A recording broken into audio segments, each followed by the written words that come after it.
बहुत ज़्यादा जुल्म हुआ है। एक सिटी में दिनदार है, ये वाक़यात हो गया है। सही तबाह करे जमा कोरे तबाह करे।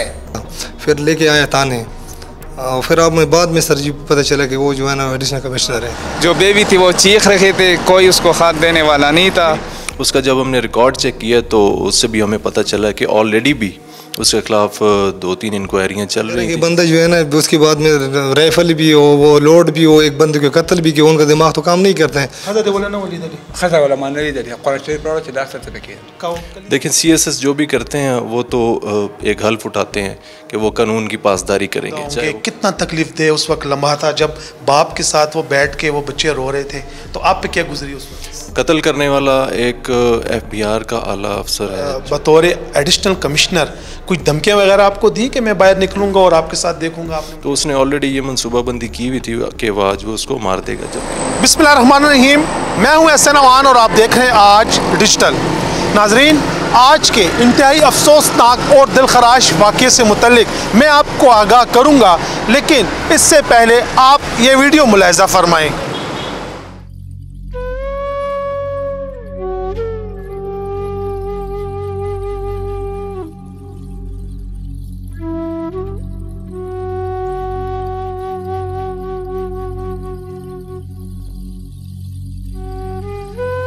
जी नाजरीन, आपने ये दिलखराश वीडियो देखी। ये वीडियो किसी और मकाम की नहीं बल्कि पेशावर का इंतहाई मसरूफ़ तरीन रोड यूनिवर्सिटी रोड की है। इसमें आपने ये मुसल्लह शख्स जो देखा, ये भी कोई आम शहरी नहीं बल्कि ग्रेड 19 का एडिशनल कमिश्नर रेवेन्यू है, जिसने बीवी बच्चों के सामने खुलेआम लाकानूनियत की इंतहा करते हुए मासूम अफगान शहरी को बेदर्दी से कत्ल कर दिया। ये कत्ल वारदात इसने क्यों की, असल हक़ाइक़ क्या हैं, ये तमाम डिटेल मैं अपनी इस रिपोर्ट में आपको दिखाऊंगा। लेकिन इससे पहले अगर आपने हमारा चैनल सब्सक्राइब नहीं किया तो अभी हमारा चैनल सब्सक्राइब करें ताकि हमारी हर आने वाली वीडियोज़ आप तक पहुंच सके। जी नाजरीन, ये 21 नवंबर 2024 की बात है कि थाना टाउन पुलिस को इत्तला मिली कि मेरे अक़ब में आपको नज़र आने वाला ये मकाम FBR का दफ्तर, यहाँ पर ग्रेड 19 के एडिशनल कमिश्नर जिसका नाम इरफान था, उसने सरेआम बीवी बच्चों के सामने अफगान शहरी को कत्ल किया है। इत्तला मिलते ही अबाबिल स्क्वाड फौरी तौर पर हरकत में आया और अपनी जान हथेली पर रख कर उस मुसल्लह एडिशनल कमिश्नर को असलहे समेत गिरफ्तार कर लिया। पुलिस के मुताबिक जब मुलजिम को थाने मुंतकिल किया गया तो उसने दौरान तफ्तीश ये बात बताई कि उसका मकतूल जिसका नाम अब्दुर्रहमान था, इसके साथ रकम और गाड़ी का तनाज़ा चला आ रहा था। इसी वजह से उसने फायरिंग करके उसे कत्ल कर दिया। इस इंतहाई अफसोसनाक वाक़े की फुटेज जब सामने आई तो हर शख्स इसको देखते हुए अश्कबार था, क्योंकि मकतूल की बीवी और मासूम बच्चे उसकी नाश के साथ लिपट कर ज़ारो कतार रोते रहे। इस हवाले से हम कोशिश करेंगे कि कातिल से भी बात करें और पुलिस ऑफिशियल का मौक़िफ़ भी लेंगे, तो हमारे साथ ही रहिए।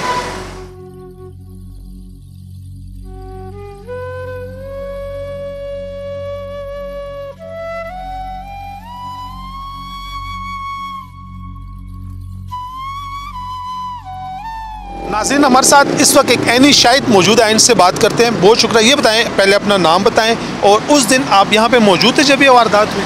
बिस्मिल्लाहिर्रहमानिर्रहीम, मेरा नाम है आफाक जावेद।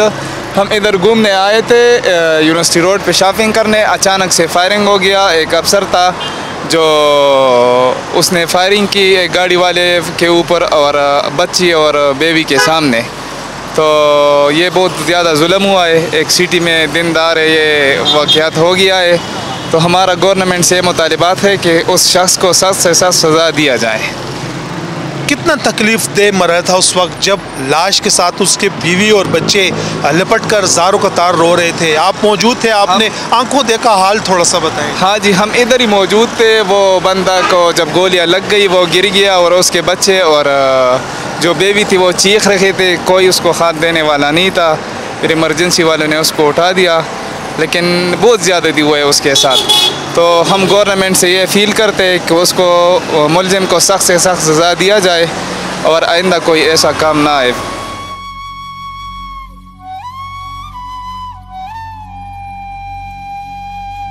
जी नाज़रीन, मेरे साथ इस वक्त अबाबिल स्क्वाड एहलकार मौजूद है जिसने फौरी तौर पर कार्रवाई करके एडिशनल कमिश्नर जिसने अपने मुखालिफ को कत्ल किया था उसको गिरफ़्तार किया था। आइए इनसे बात करते हैं। बहुत शुक्रिया। पहले अपना नाम बताएं और ये बताइए वाक़या कब पेश आया था और आप कितने देर में आप पहुँचे, और फर्स्ट रिस्पॉन्डर चूँकि आप थे तो थोड़ा आंखों देखा हाल बताएँ। बिस्मिल्लाहिर्रहमानिर्रहीम। सर हम जो है ना रूटीन की गश्त पे थे कि हमें इतला मिल गई कि इधर कत्ल हो गया। जब हम जो है ना तकरीबन 3-4 मिनट इस वाक़े में लगे थे कि हम 3-4 मिनट में पहुंच गए उधर। ये जो है ना ये एक ज़ख्मी पड़ा था, उसके साथ बच्चे भी थे। तो ये जो है ना वो राइफल अपने हाथ में लेके उधर जो है ना घूम फिर रहा था, तो गाड़ियों को इशारे भी कर रहा था। तो वो हमने जो है ना बहुत मज़े से, और वो हमें जो है ना पकड़ना नहीं देता लगा, हमने बहुत मुश्किल से उसको पकड़ा, फिर लेके आया थाने। फिर अब मैं बाद में सर जी पता चला कि वो जो है ना एडिशनल कमिश्नर है। ये बताइए कितना मुश्किल होता है एक मुसल्लह शख्स खड़ा हो और उसने एक बंदे को भी मारा हो और फिर पुलिस फर्स्ट रिस्पॉन्डर हो मौके पे जाए, तो काफ़ी मुश्किल नहीं, क्योंकि आपको भी तो वो फायर कर सकता था। सर जी आप खुद अंदाज़ा करें कि बंदा जो है ना उसके बाद में राइफल भी हो, वो लोड भी हो, एक बंदे को कत्ल भी किया, उनका दिमाग तो काम नहीं करता है। बस सर जी रिस्क है, अपनी ज़िंदगी दाव पे लगानी है। तो अभी क्या करें, हमारी भी ये ड्यूटी है, हमारी ये फ़र्ज़ है। तो हमने सर जी मजबूरन भी हमने जो है ना उनको पकड़ना था। ये बताएं, जब आप मौके पर पहुंचे तो जिस बंदे को इसने शूट किया था वो उस वक्त ज़ख्मी था? वो सर ज़ख्मी था, उनके बच्चे उनके साथ थे, 4 वो बच्चे थे, वो भी रो रहे थे। और जो है ना हमने वो एम्बुलेंस को कॉल किया, उसने उठा दिया उसको, बाद में जो है ना सर वो फौत हुआ। क्योंकि मैं भी शादीशुदा हूँ, आप भी शादीशुदा होंगे, कितना तकलीफ दे उस वक्त लम्हा था जब बाप के साथ वो बैठ के वो बच्चे रो रहे थे, तो आप पे क्या गुजरी उस वक्त? सर जी आप खुद ही सोच लें, बच्चे तो हर की बच्चे होते हैं ना, तो इसी तरह होता है जैसे मतलब वो जुआर वाले वो क्या पुले बनाते हैं, इसी तरह हर बंदा जो है ना तरसता है, क्योंकि वो बच्चों की तो गलती नहीं थी, वो तो छोटे बच्चे हैं, वो भी बेचारे बहुत तरसी हुए थे। तो हर बंदे को मतलब तरस आती है। जब आपने उसको गिरफ्तार किया तो बतौर एडिशनल कमिश्नर कुछ धमकियाँ वगैरह आपको दी कि मैं बाहर निकलूंगा और आपके साथ देखूंगा, आपने मुझे अरेस्ट किया? बिल्कुल जी, वो धमकियाँ दे रहे थे कि मैं अफसर हूँ, आप मुझे हमें नहीं पकड़ सकते। लेकिन हम जाने उधर सर उसने किया तो क्यों छोड़ रहा था, क्योंकि उसने वो मुलजिम था, चाहे वो जर्नल भी हो, जो भी हो, जब मुलजिम तो मुलजिम ही होते हैं ना। अगर अफसरी तो बाद में होती है, रैंक बाद में, उस वक्त जो है ना वो मतलब मुलजिम था, उसने कत्ल किया था, तो हमने तो उसको छोड़ना नहीं था। वो अगर हमें धमकी दे भी रहा था, लेकिन हम उनके धमकी भी परवाह नहीं करते थे, कि वो हमने अपने फ़र्ज पूरे करने थे। अफसरान की तरफ से आपकी कोई हौसला अफजाई हुई है? इंशाल्लाह हाँ जी सर हुई है, क्यों नहीं हुई है। हमारे अफसर बहुत अच्छे अफसर हैं, इससे चो साहब हो गया, DSP साहब हो गया, मतलब और भी स्टाफ हो, उसने बहुत मतलब वेल डन शाबाश, हमें बहुत हौसला अफजाई दी है। इंशाल्लाह नेक्स्ट भी इसी तरह क्योंकि हम पीछे नहीं हटेंगे। हमारी तरफ से भी आपको शाबाश, आपने बड़ा अच्छा काम किया, अल्लाह पाक भी इसका आपको अजर देगा, और आपने एक जालिम को भी पकड़ा। नाज़रीन, इस वक्त मेरे साथ SP कैंट एतजाज़ आरिफ मौजूद है, इनसे अफसोसनाक वाक़े से मुतल्लिक बात करेंगे। सर बहुत शुक्रिया। 21 नवंबर इंतहाई अफसोसनाक वाक़या हुआ था, क्या कहेंगे? जी बिल्कुल, ये वाक़या 21 नवंबर को रूनुमा होता है जब एक बिज़ी रोड पे फैमिली के सामने एक आदमी को कत्ल कर दिया जाता है। कत्ल करने वाला एक FBR का आला अफसर है जिसका मकतूल के साथ कोई लेन देन का मामला चल रहा था। इनका आपस में दोस्ताना ताल्लुक़ था, पहले एक दूसरे के घर भी आते जाते थे, तो इनका कोई काफ़ी अरसे से कोई 8 लाख का लेन देन का मामला चल रहा था और इनके दरमियान आपस में बातचीत भी चल रही थी। तो ये जो मकतूल है ये कल इसके पास आया, इसके दफ्तर में इसने चक्कर लगाया, उसने उसको बुलाया कि आओ हम जिरगा मामला करते हैं, आपस में मामला सेटल करते हैं। जबकि मुलजिम की इंटेंशन, उसकी नीयत कुछ और थी। उसकी नीयत इसको मारने की थी, क्योंकि मुलजिम जब हमने उसको इंटरोगेट किया, उसकी तफ्तीश वगैरह की है, तो थोड़ा सा हमें ये भी लगा कि शायद वो ज़हनी तवाज़ुन भी उसका ख़राब हो। लेकिन ये चीज़ें जैसे जैसे तफ्तीश आगे बढ़ेगी ये चीज़ें सामने आएंगी। तो उसने ऑलरेडी ये मनसूबाबंदी की हुई थी कि वो आज वो उसको मार देगा, जबकि जो मकतूल है वो अपनी फैमिली के साथ इसके साथ मामला सेटल करने आया था। लेकिन जैसे ही वो उसके ऑफिस के सामने पहुंचा तो उसने अपना फायर आर्म निकाल के उसको शूट कर दिया और वो ज़ख्मों की वजह से जानबर नहीं हो सका और अस्पताल जाके दम तोड़ गया। सर क्या कहेंगे, ये लाकानूनियत की इंतहा नहीं है कि एक मेन रोड पर खुलेआम दिन दिहाड़े एक सरकारी अफसर ग्रेड 19 का यूं ही बाहर आए और क्लाशनकोफ समेत और एक शहरी को कत्ल कर दे? जी बिल्कुल, ये तो इस तरह के वाक़यात बहुत कम होते हैं। कभी कभार होते हैं कि जब एक बंदा जो सड़क पे जा रहा है, एक बिज़ी एरिया है और दिन का टाइम है और उसमें वो आए और एक बंदे को कत्ल कर दे और उसके बाद धड़ल्ले के साथ असला भी लहराता हुआ वहाँ पे नज़र आए। तो ये इसमें आई थिंक क्योंकि वो एक सरकारी महकमे का बड़ा आला अफसर है तो उसको देखना चाहिए था ज़रूर कि वो एक बंदा जो असला लेके आ रहा है ऑफ़िस के अंदर और उसके इस तरह के अज़ाइम हैं, तो उनको ये देखना चाहिए था कि आया इसके पीछे मामला क्या है और वो क्यों ये असला लेके आया है और वो क्या करना चाहता है इससे। ग्रेड 19 का अफसर है, एडिशनल कमिश्नर रेवेन्यू है जो कातिल है, कानून हाथ में लिया। क्या आप क्या समझते हैं कि कानून में ऐसे मुलजिम के खिलाफ किस किस्म की कार्रवाई होगी? 302 तो उसने किया, मज़ीद क्या एक्शन लेना चाहिए? जी बिल्कुल, ये तो उससे भी ज़्यादा परेशान कुन बात है कि वो एक सरकारी अफसर और एक बड़े इदारे का वो अफसर है और उस पर एक स्टेट का एक इदारा है और उसका ये एक मेंबर है, तो उस पर तो ज़्यादा ज़िम्मेदारी आयद होती है कि उस इदारे पे भी ज़िम्मेदारी आयद होती है कि ये आदमी, इसकी स्क्रीनिंग नहीं की गई। उसका जब हमने रिकॉर्ड चेक किया तो उससे भी हमें पता चला कि ऑलरेडी भी उसके ख़िलाफ़ 2-3 इंक्वायरियाँ चल रही थी जिससे वो बच के निकल गया। तो वो कैसे बच के निकल गया, ये एक इदारे के ऊपर एक सवालिया निशान आता है कि आया उसके अज़ाइम, फ्यूचर में उसके अज़ाइम क्या थे, पीछे से उसका रिकॉर्ड क्या है। देखें, CSS जो भी करते हैं वो तो एक हल्फ उठाते हैं कि वो कानून की पासदारी करेंगे, चाहे वो पुलिस में हो, चाहे वो रेवेन्यू में हो या वो किसी भी डिपार्टमेंट में हो। तो आई थिंक हमारे ऊपर ये ज़िम्मेदारी लागू होती है। हमारे बेसिकली हम तो एक लॉ इन्फोर्समेंट से है ना, जो भी कानून है वो टैक्सेशन के लॉज नाफिज करते हैं, हम क्रिमिनल लॉज नाफिज करते हैं, तो ज़िम्मेदारियाँ सबकी सेम है। लेकिन वही बात है कि जब तक आप उनकी सही तरह से स्क्रीनिंग नहीं करेंगे, उनका पास्ट रिकॉर्ड नहीं चेक करेंगे और उनको एक ऐसी ज़िम्मेदारी पे बिठा देंगे जिसके वो अहल नहीं है, तो फिर इस तरह के वाक़यात रूनुमा होंगे। एक फ़र्द के लिए CSS करना कितना मुश्किल है? CSS करना मुश्किल तो है, लेकिन इसके लिए काफ़ी चीज़ें मैटर करती हैं, यानी कि आपका बैकग्राउंड कैसा है, आपका स्कूलिंग कैसी हुई है, कॉलेज कहाँ से पढ़े हैं, आपका पीछे से फैमिली सपोर्ट है या नहीं है, फिर आपको हालात कैसे मिले।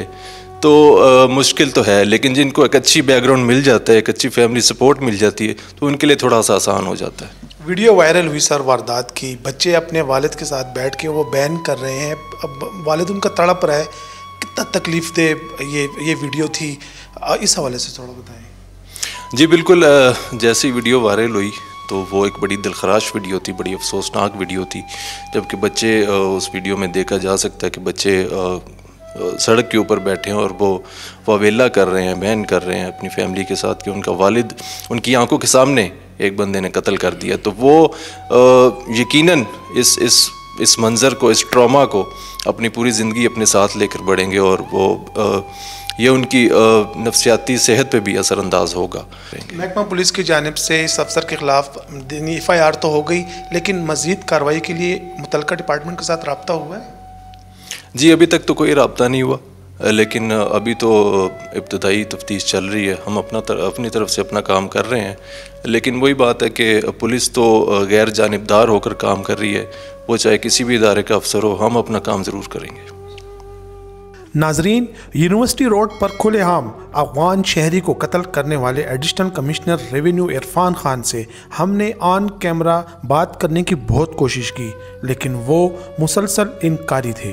ताहम थाने में ही पुलिस ही की मौजूदगी में पुलिस ही की इजाज़त के बाद हमने कुछ वीडियो क्लिप रिकॉर्ड किए हैं, वो आप मुलाहिजा फरमाएं।